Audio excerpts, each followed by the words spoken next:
श्री संत गजानन महाराजांचं दर्शन घेतल्यानंतर राष्ट्रवादीचे आमदार रोहित पवार सर आपल्यासोबत आहेत. सर, राज्यातील जी परिस्थिती आहे, महिला आणि चिमुरड्या मुली सुरक्षित नाही, अनेक घटना घडल्या आहेत.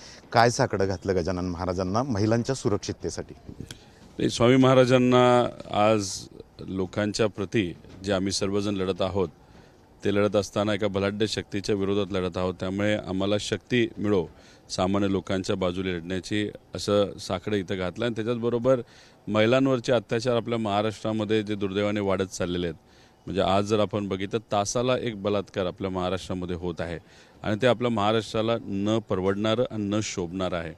त्यामुळे कुठं ना कुठंतरी ही परिस्थिती बदलावी, महिलांना एक अधिकार त्या ठिकाणी मिळावा आणि एक असा कायदा असावा की जेणेकरून कुठल्याही व्यक्तीला महिलांवर अन्याय करण्याच्या आधी एक भीती वाटली पाहिजे की असं काय केलं तर हा कायदा इतका कडक आहे आणि आपल्या महिलांवरचे अत्याचार कुठेतरी कमी झाले पाहिजे. म्हणजे वर्षात 2025ला अख्ख्या वर्षामध्ये 50,000पेक्षा जास्त महिलांच्या विरोधात जे काही विनयभंग असेल, बलात्कार असेल, असे काही गुन्हे आहेत जे महिलांच्या विरोधात काही लोकांनी केलेले आहेत. असा 50,000पेक्षा जास्त मोठा आकडा आहे. विनयभंग चा आकडा खूप मोठा आहे. त्याच्याचबरोबर पॉस्को म्हणजे लहान मुलींच्या केसेस ज्या आहेत 13,000 केसेस आहेत वर्षात. आणि रेपच्या केसेस बघितलं तर दिवसाला 24 म्हणजे तासाला 1 अशी आज महाराष्ट्राची परिस्थिती आहे. बुलढाणा जिल्ह्यातही महिला आणि मुलींचं म्हणजे युवतींचं बेपत्ता होण्याचं प्रमाण खूप मोठं आहे. म्हणजे सरासरी जर बघितलं तर दररोज 5 ते 6 विवाहित महिला असू देत किंवा तरुणी असू देत ह्या गायब होत आहेत. मात्र पोलीस यावर बोलण्यास तयार नाही. गेल्या एका वर्षामध्ये 1,30,000 का 40,000 महिला आणि मुली हे आपल्या महाराष्ट्रातून बेपत्ता झालेल्या आहेत. त्यातल्या परत नक्कीच मिळत असतात. पोलीस प्रशासन असेल, लोक तपास करत असतात.